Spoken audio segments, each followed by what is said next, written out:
Good evening, ladies and gentlemen, and welcome to this inaugural Colin Amery Memorial Lecture here at Policy Exchange. This is part of this is our contribution to the celebration of Colin Amery's life, who will have been known to many of you here, and the remarkable range of Colin's writing, starting perhaps one of his best-known works with The Rape of Britain, on the destruction of this country's architectural heritage during the 1960s and 1970s.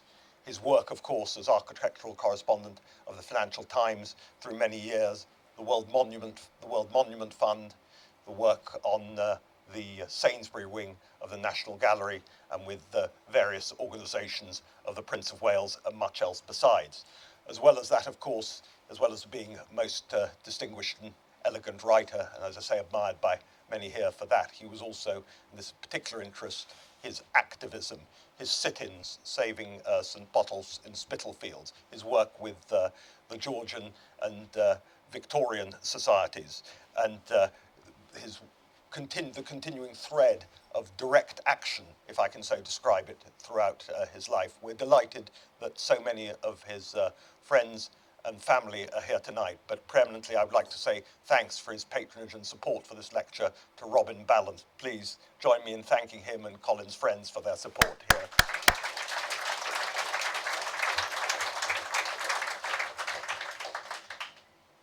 It's a particular pleasure for us to be doing this because in the course of recent months, it's been a source of much pleasure to me also, particularly that our work on some of the themes which so distinguished Colin's work in the course of his career have come to the forefront of national policymakers and decision makers. Earlier this year, with the co-authorship of our distinguished lecturer tonight, Sir Roger Scruton, we launched this work, which was the Building More, Building Beautiful, but particularly the first evidential poll that showed how much interest there was in the subject of the quality of design and style in this country today, and this was in fact very much more at the forefront of people's minds than had hitherto been realised, and particularly the strength and support of for building beautiful in all segments and all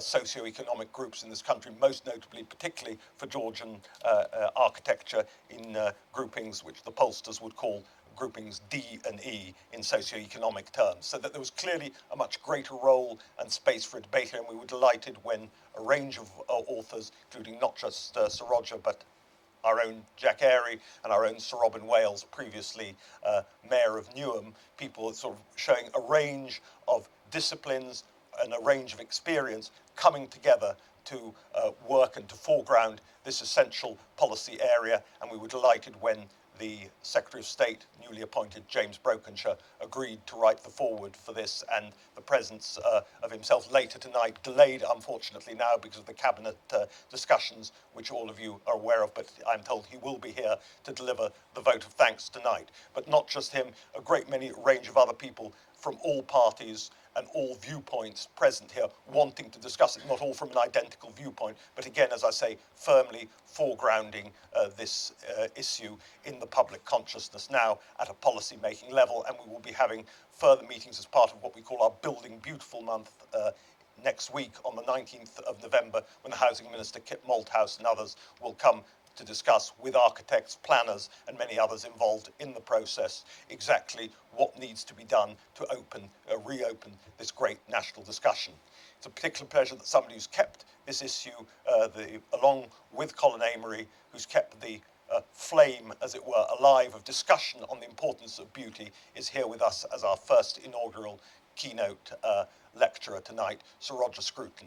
I think it's fair to say, Roger, that in the course of the past weeks, some of your detractors have done more for the sales of your books than you could have ever possibly dreamed, and that kind of thing. So we're delighted to be able to welcome you here tonight. You very kindly also agreed to answer questions, and so we look forward, as I always say, when calling upon people to ask questions, no question too outrageous. You just have to state your name and organisation first. So, Roger, we look forward to hearing what you have to say, and I'm sure it'll be the start of a wonderful series here. Thank you.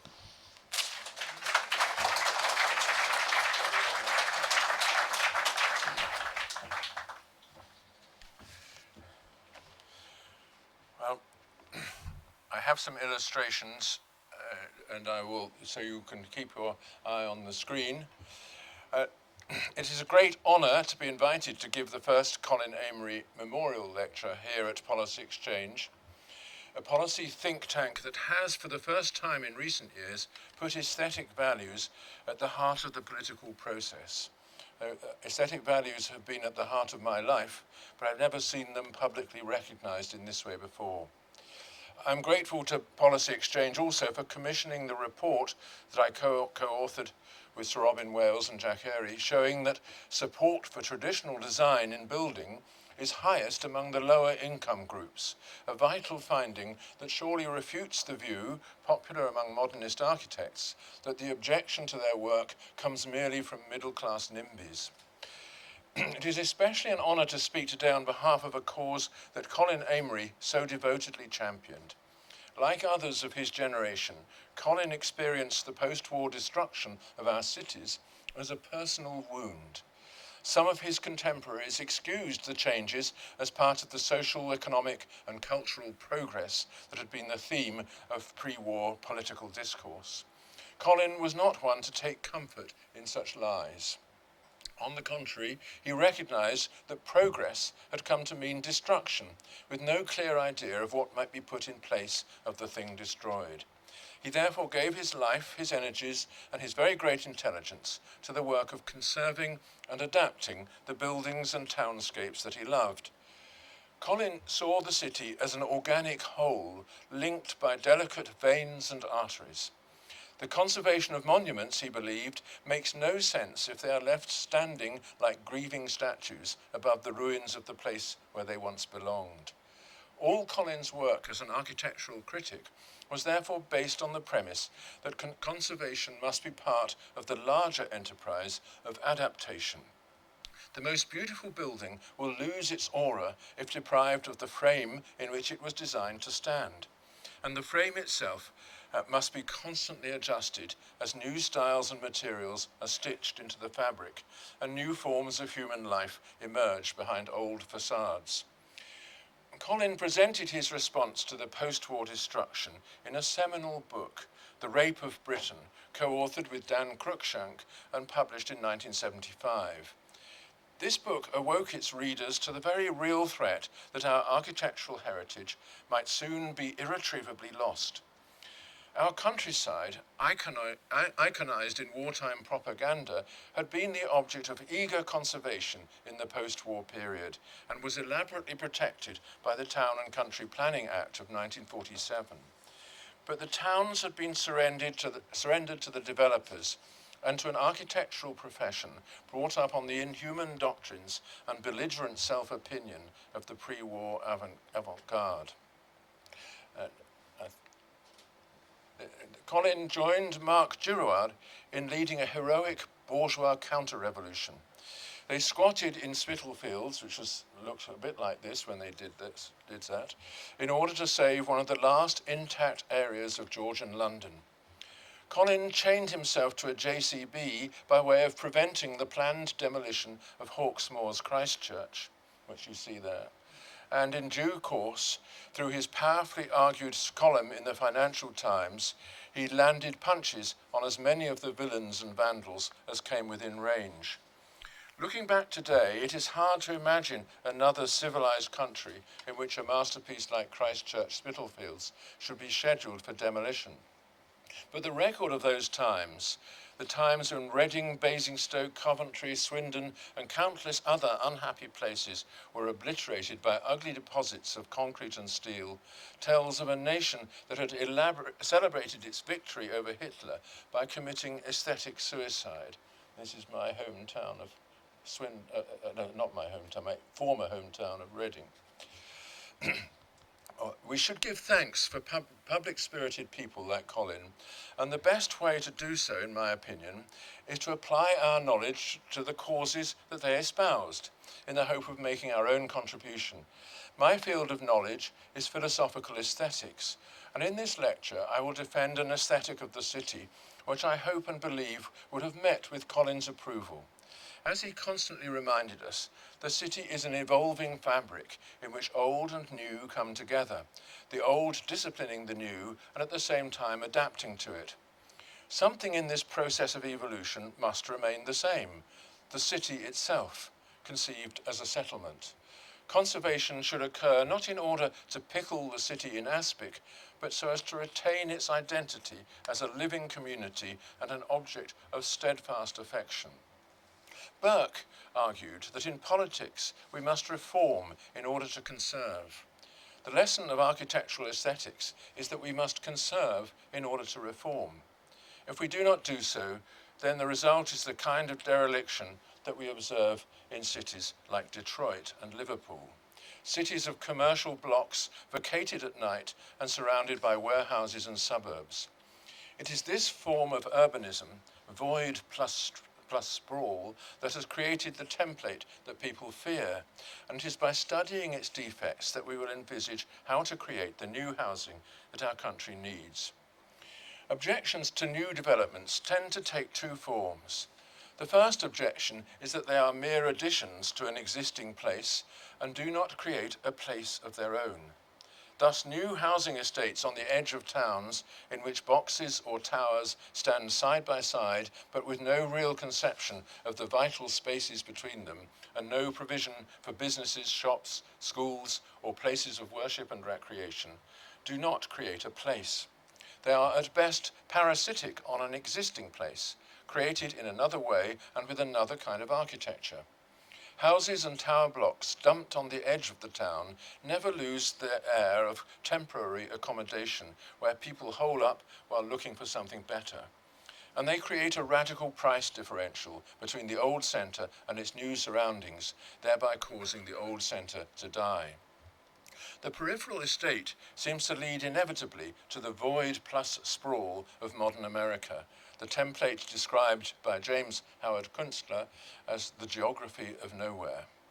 In place of it, as Leon Krier has powerfully argued, we should create polycentric cities, of which London, of course, is a especially relevant example. New development should make room for all the buildings that are not residences: shops, schools, community halls, places of worship and recreation, pubs, and so on. The failure to make provision for these things in the planning process has led to the proliferation of lifeless estates on the urban perimeter, rather than the creation of genuine settlements. The second objection concerns the design of new estates, and in particular their habit of standing out from their surroundings rather than fitting into them, as traditional villages fit around a church, a green, and a manor house, all composed in the same spirit and with the same materials. The sense that new developments violate the existing order rather than embellishing it is the primary cause of local resistance, and the government is beginning to take this matter seriously, since it suggests the existence of a democratic deficit in the planning process. There is a demand among all citizens that new buildings should conform to a standard of beauty, but a serious confusion as to what that standard is, or how it might be brought to bear on the massive projects that it is now necessary to undertake.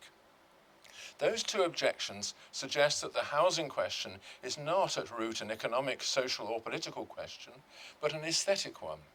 And it is in this vein that I propose to address it. I firmly believe that there can be a new way of building that runs counter to the template of void plus sprawl, and which produces a built environment in which the parts fit together and harmonize, creating a real sense of place. Such a way of building overcomes all the normal objections and is even welcomed as an embellishment of the neighborhood. Establishing this point has been the work over 2 decades of the Prince's Trust, in which Colin Amery played a leading part, and it is only the obstinate prejudice of the architectural profession that has prevented the templates established by the Prince's Trust from being widely adopted by the housing market. But before coming back to that and to the political question of how to reform the planning process in the right direction, I must return to aesthetics, since that is where the confusion begins.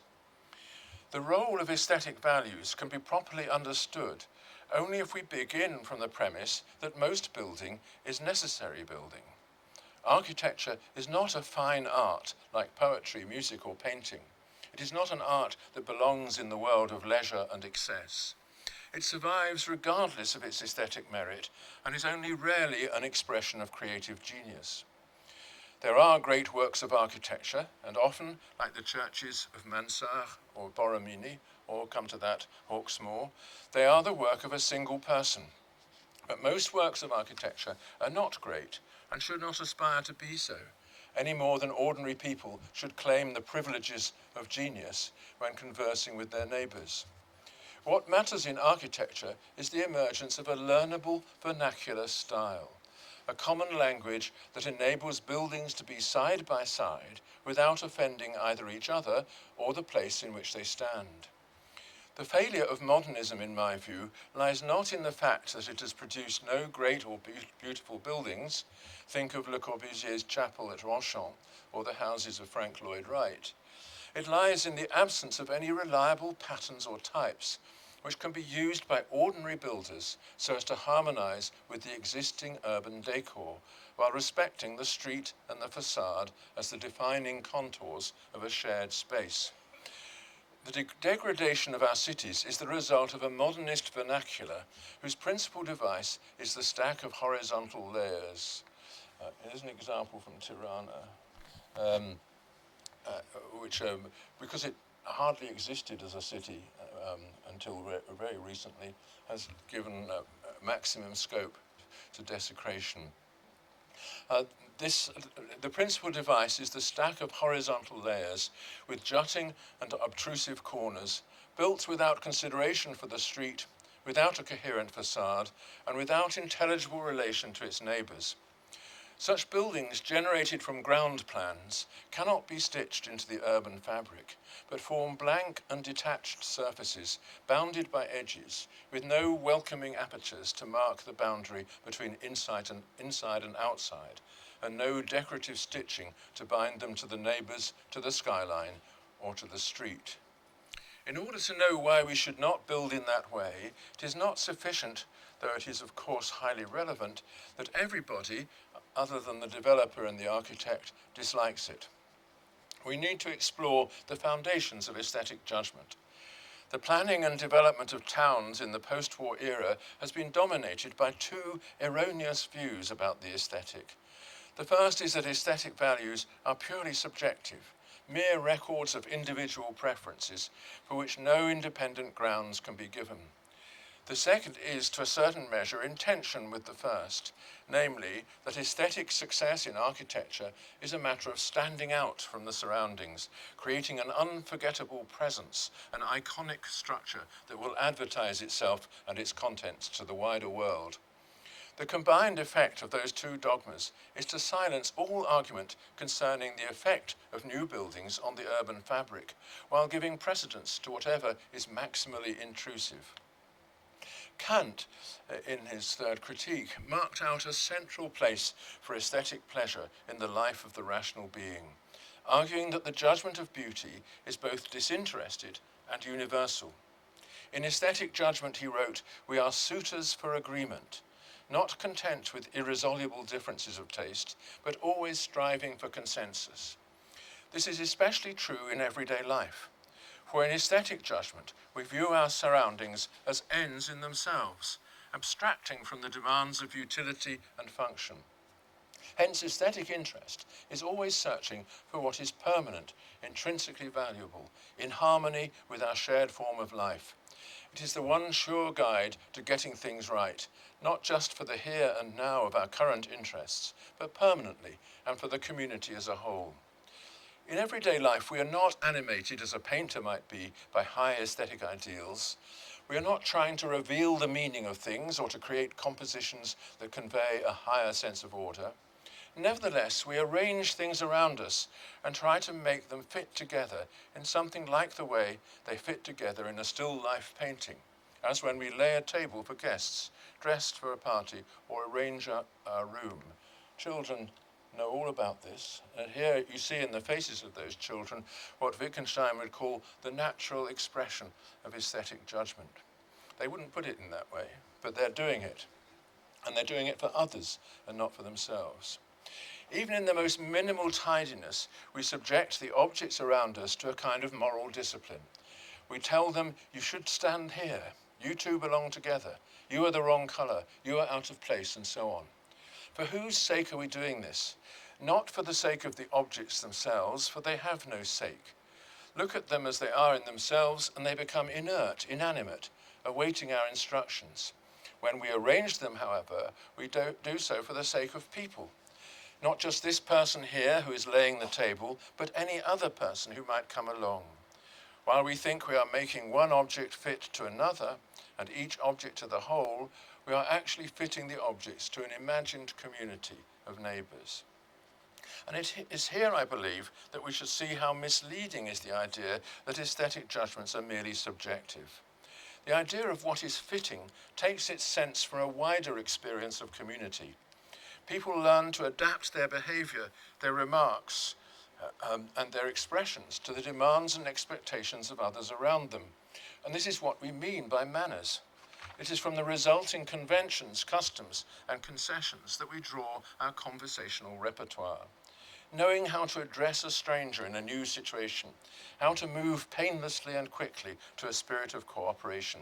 These are not simple accomplishments, but when we have learned them, we have also learned something else, a comprehensive sense of the distinction between fitting in and standing out.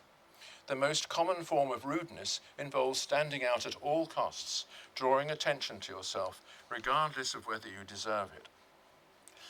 Dismissing attempts to fit in as the ploys of little people who cannot live in a more interesting way. Good manners, therefore, means fitting into others and responding to them as equal partners in our communal life.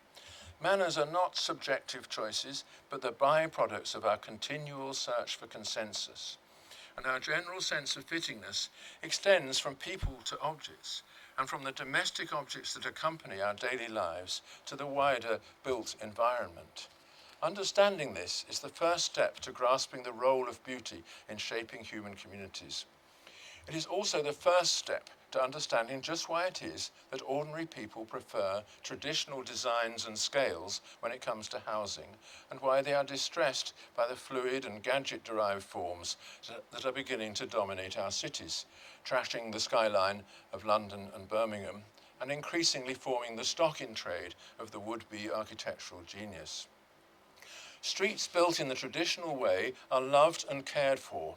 People campaign to preserve them and experience sentiments of ownership towards them of a kind that they rarely feel towards the downtown areas of a modern megalopolis. And there is a deep reason for this, which is that these vernacular building styles are rooted in the aesthetic sense. They grow from the natural application of aesthetic values in our everyday reasoning and from the place of architecture in civic life. Here is an example of a building for which people have campaigned to retain. Simple piece of vernacular classicism designed by the London County Council Architects Bureau in the late 19th century. This is a transformer station at Islington. Because of its beauty, of course, it has survived the loss of its original function. It's now shops and restaurants and a genuinely loved piece of community architecture. And that, of course, is the destiny of things which are designed in this simple vernacular style. But worth comparing it with what a transformer station is normally. I'll go back to that one.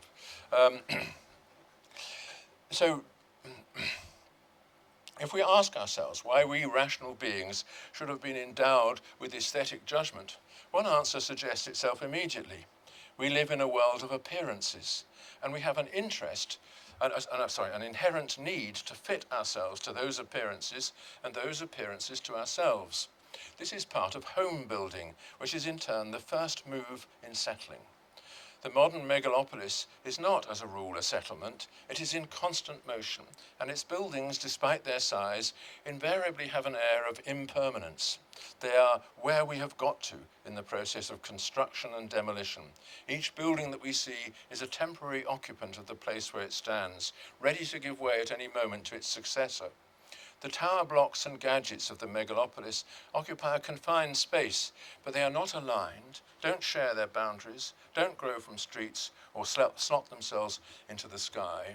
If there is any aesthetic intention underlying their design, it is the intention to stand out, like Norman Foster's City Hall in London, which, as you can see from that picture, couldn't possibly stand next to anything else.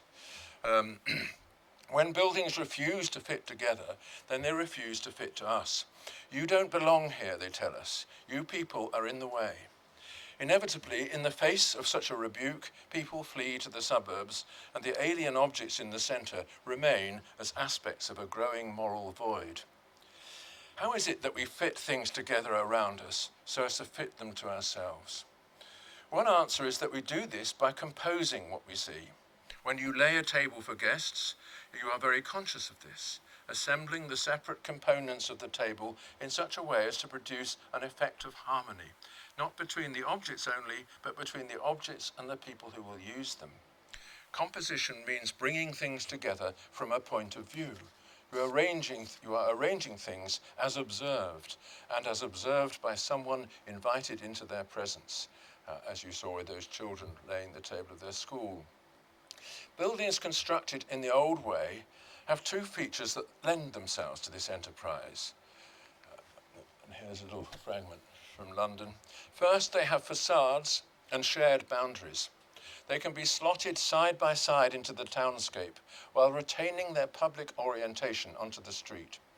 The normal downtown modern building cannot share its boundaries since it faces in no direction and therefore in all directions, requiring light on all four sides. Moreover, it has no facade and so has no way of standing between neighbours as we stand in our group photographs, for example. Secondly, traditional vernacular facades are put together according to generative rules of composition. The highest example of such rules is given, of course, by the classical orders, as these were expounded by the followers of Vitruvius in the 16th and 17th centuries, using the pattern books with these details from the orders set out properly in diagrams that the architectural student was required both to copy and also to discover in the world around him. But long before the orders were rediscovered and adapted to the Renaissance city, buildings were put together from significant parts. Such was the enduring legacy of Rome. Door frames, window frames, string courses, quoins, shafts, corbels and vaults were all part of the repertoire of the medieval builder, and each part was treated in such a way as to outline it to the eye. The mullions and transoms of windows would be underlined with mouldings, and moulded dripstones would surmount both windows and doors, often terminating in a decorative corbel. The purpose of such decoration was not to produce a work of genius or some new and surprising form expressive of a new and surprising ego. On the contrary, the purpose was to suppress the idea of novelty, to bypass the ego, and to fit the work into a texture that pre-existed it. Decorative details were just that, decorations, additions that did not change the fundamental relation of the building to its surroundings, and certainly did not interfere with its integration into the urban fabric. They were part of the stitching that held the fabric together. But of course, they could also exhibit the highest aesthetic and artistic endeavour, as in Pietro da Cortona's church of Santa Maria della Pace in Rome. And that is an incredible corner, which is worth a whole day of study. Two important observations follow from that. First, if buildings are to be composed, then they require a vocabulary and a grammar. In other words, parts that have an independent significance and rules, conventions and customs that govern their combination. Second, the parts must be endowed with character. This is especially true of the verticals, horizontals, arches, and apertures that compose the facade. Such details must be fully integrated into the composition while retaining an identifiable character of their own. This is one reason for the use down the centuries of mouldings. Here's a Gothic example, which show the outlines of a facade as themselves composed. Mouldings create shadows, and shadows endow things with a posture.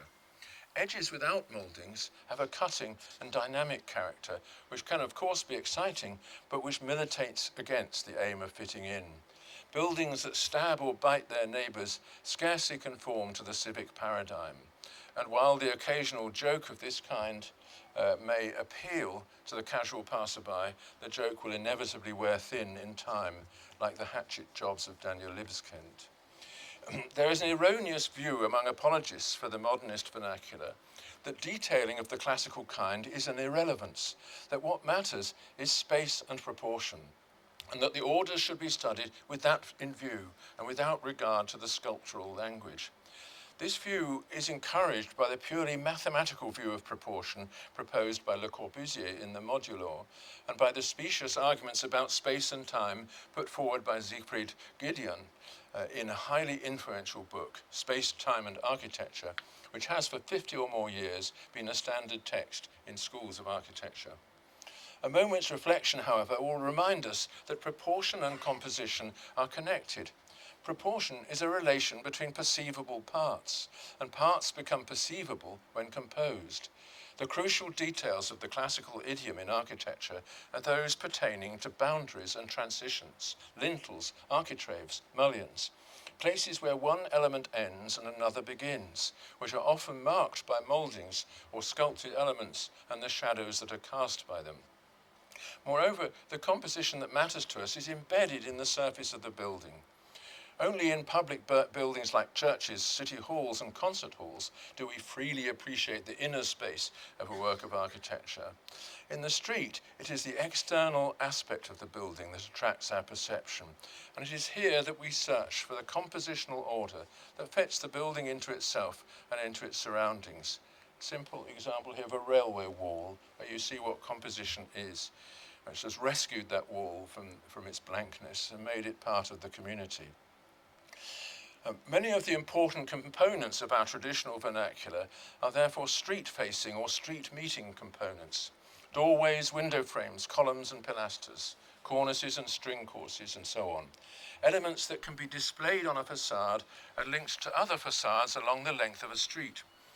Equally important in many cases are components that link the building to the sky. Pinnacles, crowns, pitched roofs and crenellations.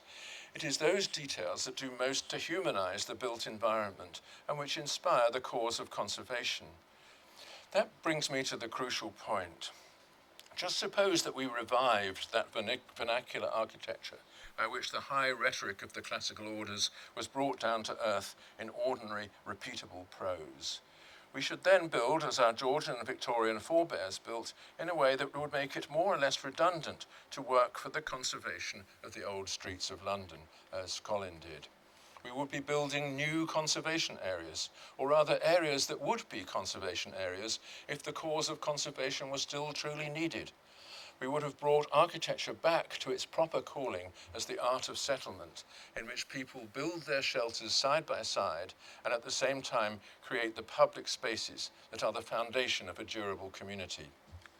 All objections to new building would slip away in the sheer relief of the public to discover that long-lasting and aesthetically pleasing settlements are once again the aim. But how far from that so easily achievable aim are the forms that we see emerging in our cities today? Perhaps the biggest stylistic transition that we witnessed in the 20th century was the emergence of the curtain wall. In other words, the wall that is not composed so as to stand before us, but hung on a structural skeleton like clothes on a hanger, often opaque to any interest of the passerby. This is the LinkedIn building in San Francisco. This was not a new departure from the engineering point of view. Wooden frames supporting boards have been a feature of vernacular architecture from the beginning of history, and the development of the cast iron frame with stone or masonry surfacing was responsible for the sudden escalation in building height in the American cities of the late 19th century. The buildings in question, however, remaining bound by a classical sense of detail and proportion. The change was a matter of form rather than structure. The curtain wall of glass or concrete panels is no longer a composed wall. It has no details that summon each other and answer each other across the surface of the building, and no part of the wall is seen as resting on or supporting any other part. The wall is hung there in space, and for this very reason, it faces in no particular direction. All four walls of the standard office building look the same. Even if one of them happens to be placed along a street, it does not face the street, since it has no face. Nor does it stand next to its neighbours, since it has no posture. It is just there, hanging above the city like the contents of a wardrobe. The destructive effect of this is familiar to all of us. The effect of obliterating both streetscape and skyline and facing down every kind of merely human encounter. If you don't get the point, then have a look at the project for the Paddington Cube and ask yourself why people, the heirs of Colin Amery, are fighting so hard to prevent its construction. There is a well-known distinction made by sculptors between the carved and the modelled form. The first is cut from some hard natural stuff, the second shaped from a pliant material which is then hardened, like fired terracotta. Carved forms have clean shadows, sharp edges, and the crystalline texture of stone. Modelled forms tend to have softened edges, blurred shadows, and subdued and dull textures. Both can be attractive, and sometimes they are combined, as in the carved terracotta facades of certain Elizabethan buildings. But many of the most important details in traditional building depended for their effect on mouldings and edges that had the appearance of carved wood or stone. The clean parallels of window frames and surrounds, for example. Even when modelled, the details of a traditional facade were so manufactured as to look as though carved or in some other way composed by the working hand, like the pressed tin cornices of the old American vernacular. This is an example from Washington. And this would be so easy to do now with 3D printing. The curtain wall jettisons all that. It is manifestly poured out or made from poured components, which are not composed since they merely repeat each other as panels do. Not surprisingly, therefore, the introduction of the curtain wall vernacular has led to a new experience of the street, which is no longer a set of facades and entrances shaped by the human hand and alive with details. It is simply a screen, a barrier, which repels the passing glance and displays the people within as aliens bottled in a world of their own. Just walk down Victoria Street and you'll see what I mean. I think it is important to see that this defect is not simply the result of the vast scale of modern buildings. In the early age of the skyscraper, the new iron-framed buildings took care to show themselves rooted in the street, with detailing that created a street-level facade and a clear relationship to neighbours and to the sidewalk. Such buildings rose joyfully into the air and were slotted into the sky with attractive hats and crowns that overcame their bluntness. Even when made of mass-produced moulded parts, like the Woolworth building in New York with its cast Gothic panels, they appeared to be properly composed of those parts and stood to attention in the public square as though waiting to be acknowledged and approved. I don't say that the result was an unqualified aesthetic success, still less a collection of masterpieces. Nevertheless, the skyscraper idiom was an attempt to resist the habit that succeeded it of draping steel frames with glass or alloy panels, like Mies van der Rohe in the Seagram building, and all the hundreds of faceless blocks that followed this lamentable example. However, things have moved on since Mies's day, and we now have an urban architecture in which the modelled form is taken as the paradigm to which all buildings seek to conform. Two factors have so altered the sense of form that the very idea of a composed architecture built from parts that belong to a shared vocabulary and a shared grammar seems as quaint to many people today as tails, spats, and silver-topped canes. One of the factors responsible for this is the arrival of smart design tools, which enable a building to be sketched, planned, simulated, and presented on the computer screen. The other factor is the dominance of the plastic gadget, the household object, such as the hairdryer, the coffee maker, the iPod or television, which is moulded out of coloured plastic and which expresses in its streamlined form and folded perimeter its refusal to relate to anything in its neighbourhood. The household gadget is designed to look aesthetically complete and self-contained, to stand apart from the furniture, and to advertise its nature as being to hand, to use Heidegger's appropriate term. It may be built from carefully modelled parts which move expertly together, but the parts are hidden. The outer shell is smooth, poured, self-contained, and without observable boundaries. If it is composite, the parts click together in the manner of an iPod slotting into a set of speakers. Such objects are easily represented by the smart software now used by architects, and the visual education of the architect has been altered accordingly.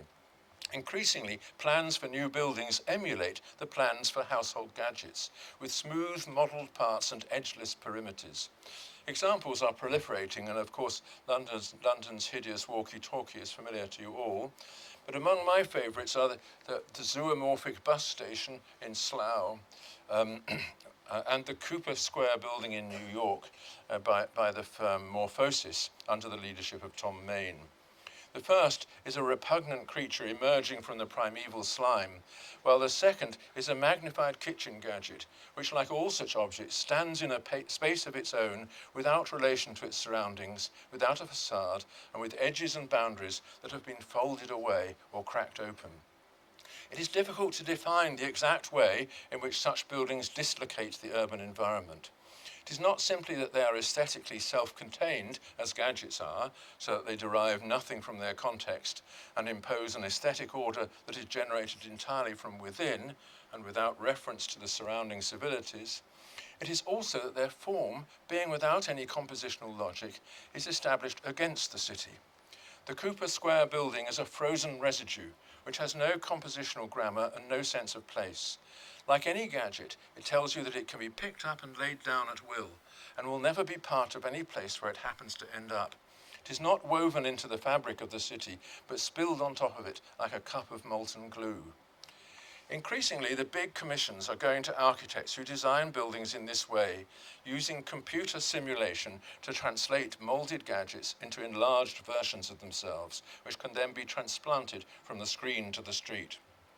Such buildings cannot belong to the street since they cannot align themselves. More important, since they are without edges, they cannot abut on their neighbours. Cooper Square stands next to another gadget, as you see, I think, in that picture. But they do not touch, nor is there a clearly defined precinct between them. As our cities become littered with junk of this kind, their streets will gradually fall apart or become mere thoroughfares with no civic meaning, since civic meaning comes from composition, which is the way in which buildings align themselves in mutual relation. But perhaps the real defect in this fluid architecture lies precisely in the originality that it advertises. Each gadget is entirely new, an expression of its own self-contained aesthetic, which is an aesthetic that no other building can share unless it is simply a repeat performance.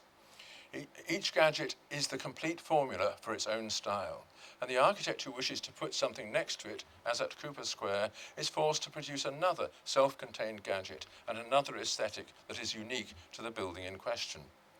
Once the architect turns his back on the art of composition, the very possibility of a civic architecture is in doubt.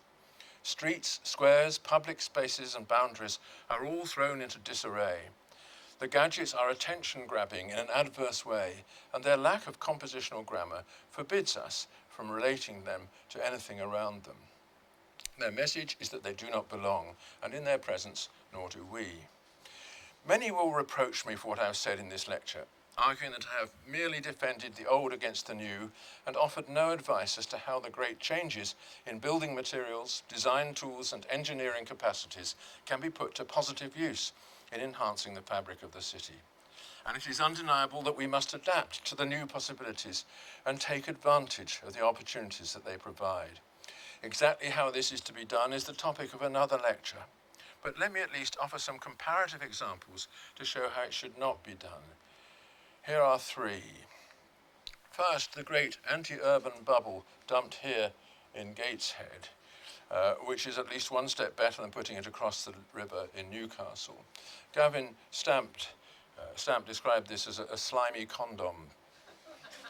However useful this building may be, it will always be standing alone in a cleared space without any conceivable relation to the wider built environment. This is a paradigm of what I mean when I say that the goal of the modern architect is too often to stand out rather than to fit in. Again, it's Norman Foster, of course. And standing out has proved, as in this case, to be formidably expensive and a commitment to continuous bills for maintenance and repair. Secondly, an instance from the astonishingly off-putting gateway to Bristol, in which you see two sets of modern buildings. One on the right, a modest line of neo-Georgian facades with clear entrances, vertical order, and welcoming doors onto a pleasant pavement. The other, on the left, the back end of a shopping centre, which annihilates the pavement, has no accessible opening, and which is constructed from horizontal layers that clash hideously against each other. Needless to say, the buildings on the right have adapted quickly to new uses as offices and meeting rooms. Those on the left could never adapt beyond the use that first gave rise to them. Finally, let me give one final illustration of the anti-urban nature of the glass curtain wall. This comes from Philadelphia, whose 30th Street station you see in the foreground, a somewhat clumsy piece of Beaux-Arts vernacular, which is nevertheless one of the best-loved public spaces in the city, and whose stone structure and classical details create a genial urban space all around. In the background, an office tower, which, as you see, makes no contribution to the city at all, since it merely vanishes into air, leaving a devastated area at street level surmounted by an eerie nothingness. To parody Gibbon, the ghost of a building sitting upon the grave of another. I have offered this brief excursus into architectural aesthetics as my own personal contribution to the great cause that Colin Amery helped to make part of our national culture. The precise philosophical underpinnings of my argument lie outside my scope in this lecture, though I've tried to develop them in the Aesthetics of Architecture, published in 1979. But it seems to me that we will not achieve the necessary change of culture in the architectural and building professions if we do not see that the questions at issue concern aesthetic values and their place in everyday life. Aesthetic values are not arbitrary adjuncts to our intellectual equipment. They are our one sure defense against vandalism and our way of resisting the forces that are destroying our city centres and drowning us in junk. Thank you.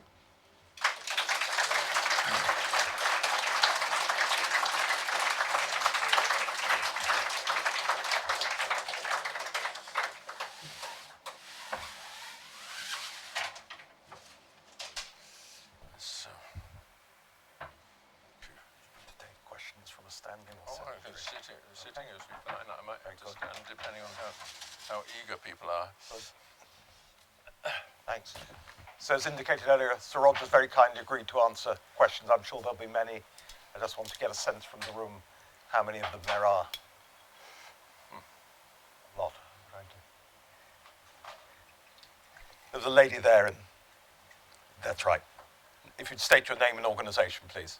Dale Mayhew, Property Market Reform Group. I wonder, Sir Roger, whether you will, in the finding, having got to findings of your commission, be petitioning the minister to strengthen the planning system so as to underpin the sort of architecture and urbanism response that you've described this evening, because at the present time, the planning system is actually too weak to produce that as an outcome. Well, that's a very good question. I think everybody needs to shout into that microphone, by the way. I can't, until I haven't started work on this commission yet. I've been interrupted by the half-educated wanting their say first. But what I would say is that assuming the validity of the point you've made, there will be many people saying that the problem is the planning system, and that has to be listened to. We used to have a means of appeal at the national level to the Royal Fine Arts Commission, which was then replaced by CABE, or the Civic Trust and then CABE, and these were just sort of essentially withdrawn by previous governments. And I think this has left the people of this country bereft, because they're in the hands of their local planners, who are often uneducated people and anyway vulnerable to the kind of chantage that the developers will always lay at their door. So I do think we need something like that. At least that's my feeling. But I can't commit anything at the moment because it's up to really to the people to say. Gentleman there in front, no, further to the front. John Hayes. Name and organisation. Hello. Yes, John Hayes, Member of Parliament. Roger, your philosophical case about the Hegelian case about the socialisation of the inanimate is really important and misunderstood by the people that you describe as half-educated. Actually, they aspire to be half-educated. But what you didn't deal with was scale. And what I mean by that is not scale in terms of height, but in terms of number. And there's a real risk, certainly outside urban Britain, of very large numbers of houses in particular, but it could be other kinds of development, completely out of scale with the existing settlement. Yes. That's a risk that we face now, given that there is a big debate about housing in the country, which is entirely quantitative rather than qualitative, with a kind of arms race between political parties as to how many houses can be built. Yes, I think this is obviously absolutely of the essence of the question. And again, it's a very deep problem, which reflects economic changes that people are only now coming to terms with. The disappearance of the high street shop and its replacement by the supermarket on the edge of the town, which is fed furthermore by huge spreads of warehouses in the countryside, has led to undeniably a kind of aesthetic disaster. And also, as you rightly say, the vast estates which don't create any new centre. Now, Leon Krier has argued very persuasively that new development will always be accepted if it's accepted as creating a place where people live and work, where the many functions of buildings are intertwined, as they are in a successful city today. And some of the most beautiful cities that we know, such as Florence, Siena, Paris, people live and work side by side. They still have their small shops. Things are brought into the centre of town. It was a disaster, of course, the destruction of Les Halles in Paris, which meant that food was no longer brought into the centre in the way that it had been. But, I think we have to work towards something like that and be much stricter about allowing building of supermarkets on the edge of towns and the building of vast warehouses in the country. By allowing those things, we are effectively subsidizing the supermarkets and allowing them to take that advantage over the small local shop, which they never hesitate to do. And so I think that much of the ugliness of our new developments in this country comes from the fact that the planning system subsidizes the vandals. And I think that is going to be something one should rectify. Gentleman there in the middle, yeah. Name and organisation, please. Rowan Moore from The Observer. You devote an awful lot of energy to belabouring modernist architects, quite a lot of whom are dead. They are not really the threat to rural Britain now. I mean, most of the new housing that is being built across the country is not modernist, it's not deconstructivist, it's not iconic. It's the very mediocre production of volume house builders. And a lot of it has mouldings, a lot of it has little porticos, pediments, whatever you like. And a lot of it will probably get a positive tick in a poll of what kind of buildings people like. But I think most people here would agree that that kind of housing is inadequate. So I'd be really interested to know what your commission will be able to do to really deal with those issues rather than beating up architects' work from 50 years ago. Yes, this point is often made. I think it is right to flog a dead horse sometimes. because when the previous flogging has not annihilated it. Of course, my subject today was the fabric of the city, because I wanted to pay tribute to Colin Amery, for whom that was the issue. Keeping the city stitched together, and it's the unstitching of our cities which concerns me. But of course, you're right, there's a completely separate issue, which is new housing developments in the countryside or even new towns, where we have the question of how you create a place and not just a load of houses dumped in the middle of nowhere.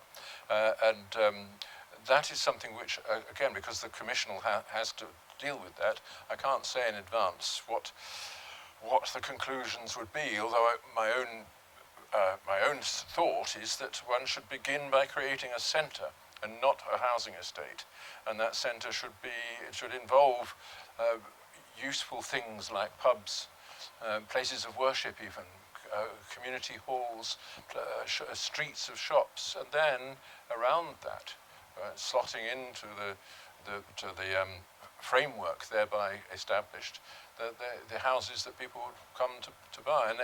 And putting workplaces in is going to be very important. I think one of the most praiseworthy things about Poundbury, which I know gets a lot of snooty comment from the architecture profession, one of the most praiseworthy things about it is that it was designed to have workplaces in the middle of, woven together in the streets next to residential accommodation, and that has worked. There are some 3,000 jobs available in Poundbury within the actual boundary of the town. Lady there on the far side.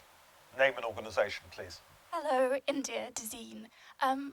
I wanted to know what you think of Norman Foster's latest for the city, the Bloomberg building, which won the Sterling Prize this year. Yes. I think you can guess from what I said, can't you? Yes. Well, I need to do some studying of it. Very judicious.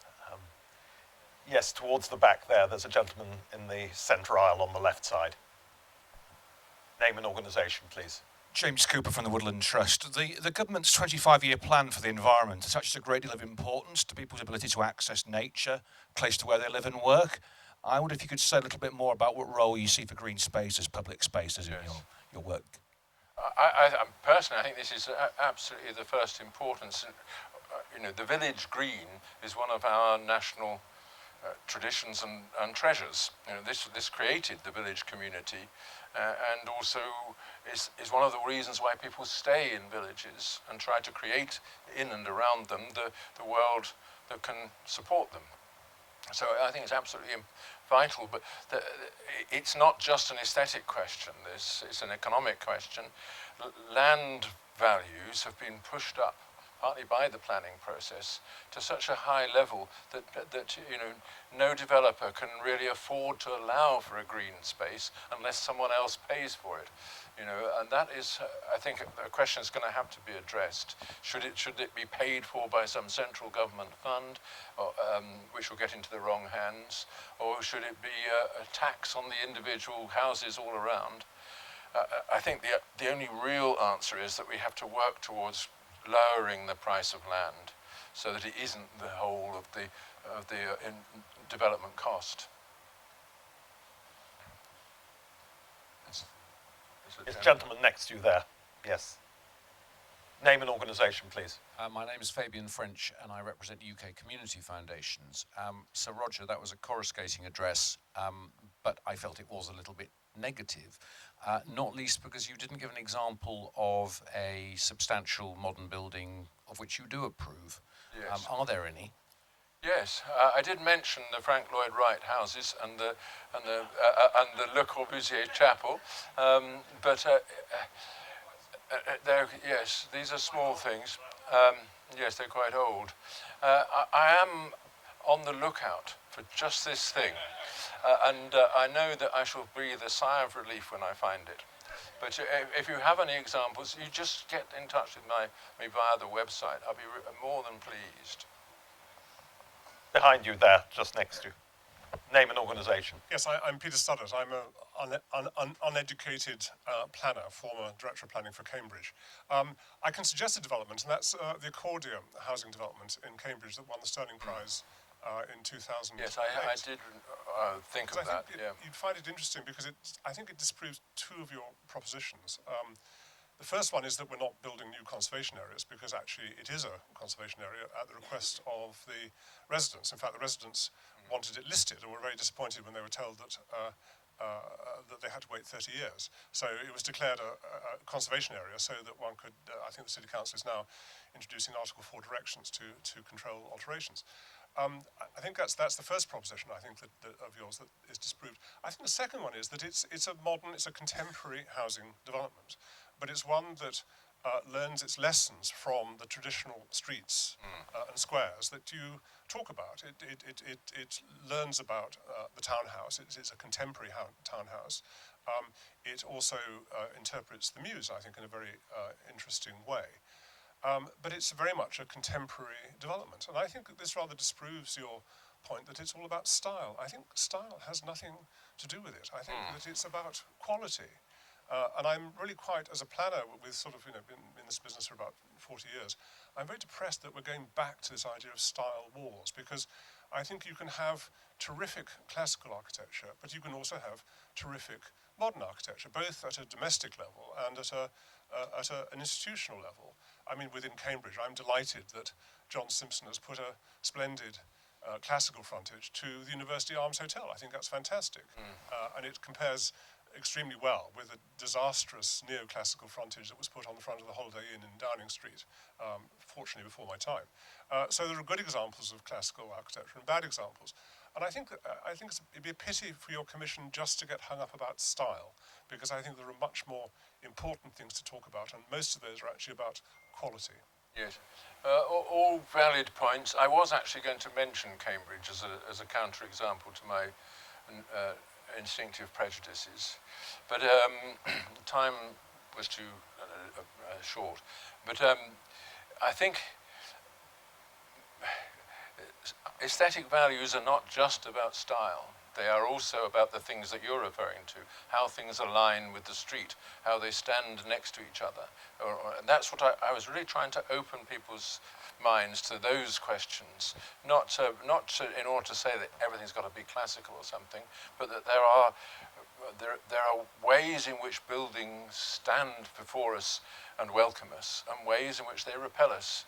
And this is not a stylistic question only, it's to do with the conversational atmosphere around buildings. And the example that you took is a very good one, where the conversational atmosphere has been created without using classical details, but nevertheless sticking to the old principle of the street.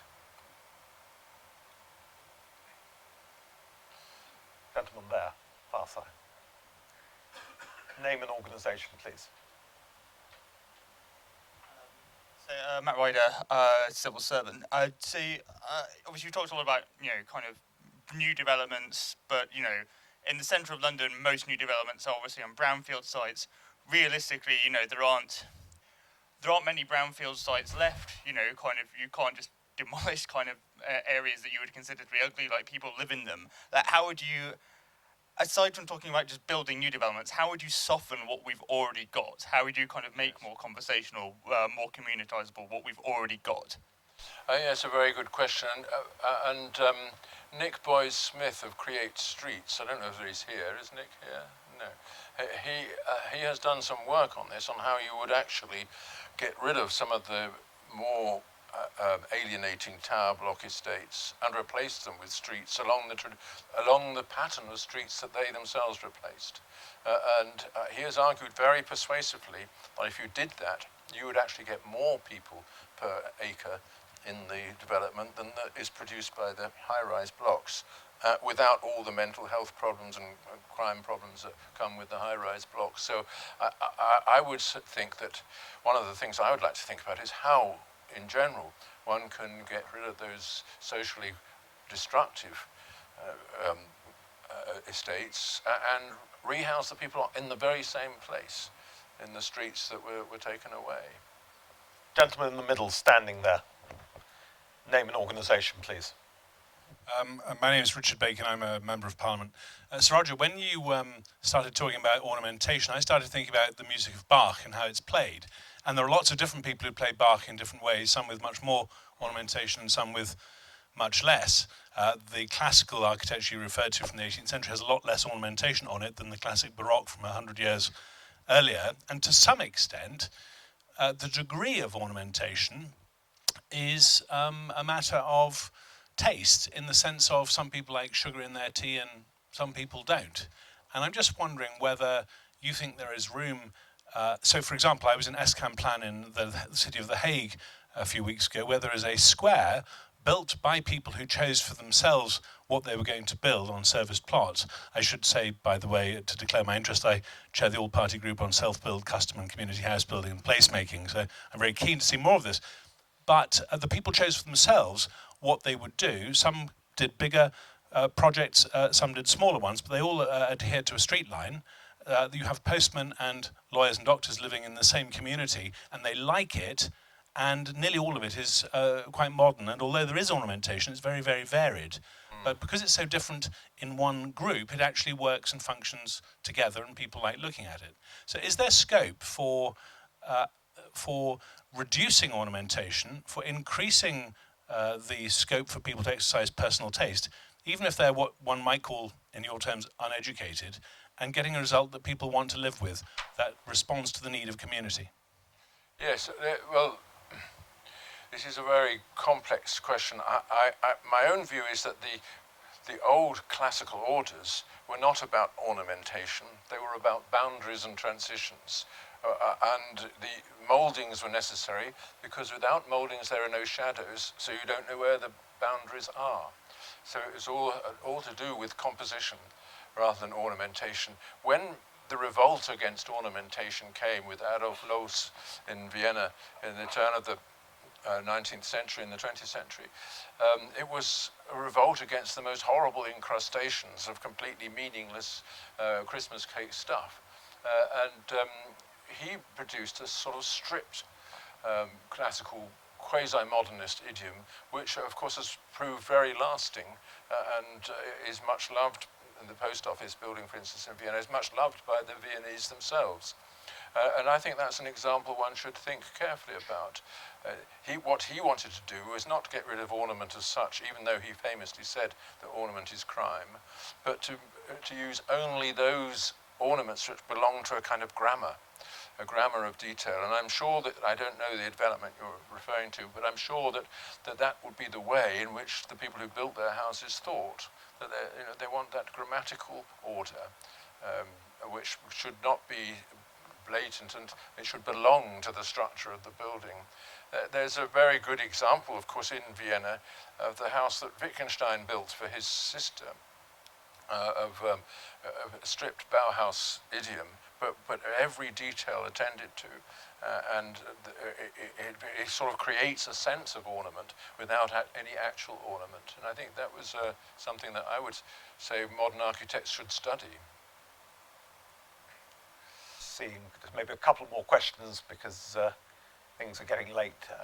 Just trying to get a sense of how many more. One question, gentleman here at the front, and then I think there's somebody by the window there. I can just see a hand, but I can't see whose hand it is. Hello, my name's Charles Campion from JTP. I'm an architect. What's the role of the community in getting the places and buildings that they want and need? Just if I can just ask Roger for the other question, taken as a clutch. Thank Yeah, you. there's somebody by the window. I can only see the hand. Name and organisation, please. Hi, Ella Jessel from the Architects Journal. I wanted to know what evidence you've got beyond the views of the 5,000 people in the Beautiful Buildings Commission report that working class communities prefer traditional design. Right. I haven't got any evidence beyond that, because I haven't seen it's the first time I've seen this question actually subjected to inquiry by a questionnaire. And it could be that people at the lower income range don't prefer traditional design. I come from the lower income background, and of course all my family was certainly very traditional about architecture, although very socialist in their political opinions. Let's wait and see what we can collect by way of evidence. It's going to be a big job, I think. On the question of how do you find out what people want? Is this? Yes. What's the role? Well, the planning system currently does not involve the community as much as many people would want it to do.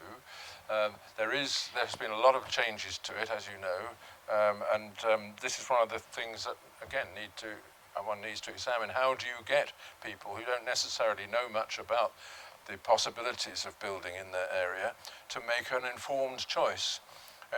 It's clearly the case that we have to produce templates of some kind and say, look, you can have this, or you can have this, or whatever.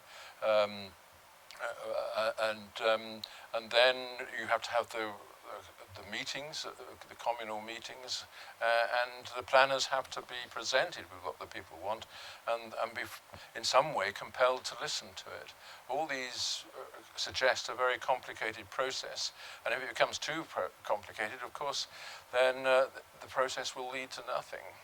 But let's just think about it. I mean, people in this country have, on the whole, depended on the planning process to protect what they most love. After the war, as you know, when the 1947 Town and Country Planning Act was enacted, it was in response to 50 years of agitation before the war, and also to those very strong feelings of people in the war that we were heirs to this beautiful countryside, and we shouldn't just pepper it with ungainly structures. And you only have to go across to Belgium to see why people felt this. You know, there you see a country which is less densely populated than England, but where there is no countryside. So that was a good move, but it left unanswered the question how you do build then when you've got to build. And that's the question we're actually only now facing up to fully for the first time. Well, thank you. I just had word that because the Prime Minister is making a statement now in the House that we're not going to have the pleasure of Secretary of State for Housing and Communities deliver the vote of thanks. But I know I've just been texted that they want to say he wants to apologise to all of you for not being here, particularly to Robin Balance and Colin's friends and family. There's an old line in America about think tanks. 1/4 about thinking, 3/4 about catering. But this is actually not true, in fact, in any sense, because we've had genuine thought leadership here tonight from Sir Roger. My phone's going, which gives you a sense. Thank you for a brilliant address. It has been outstanding. We want to continue this tradition. This is but the first of these lectures. We don't know where we'll be this time next year in so many ways, but one of the constants of our work here has been the inspiration and the leadership which Colin Amery gave in this terrain throughout the course of his life, and it's a fantastic way to start this set of talks in his memory, and we'll look forward to welcoming you all back next year, and I know we'll be having many more events on this theme in the immediate future as part of our Building Beautiful month, which seeks to, as it were, copper fasten this on the national agenda. So please join me in thanking Sir Roger for a brilliant talk.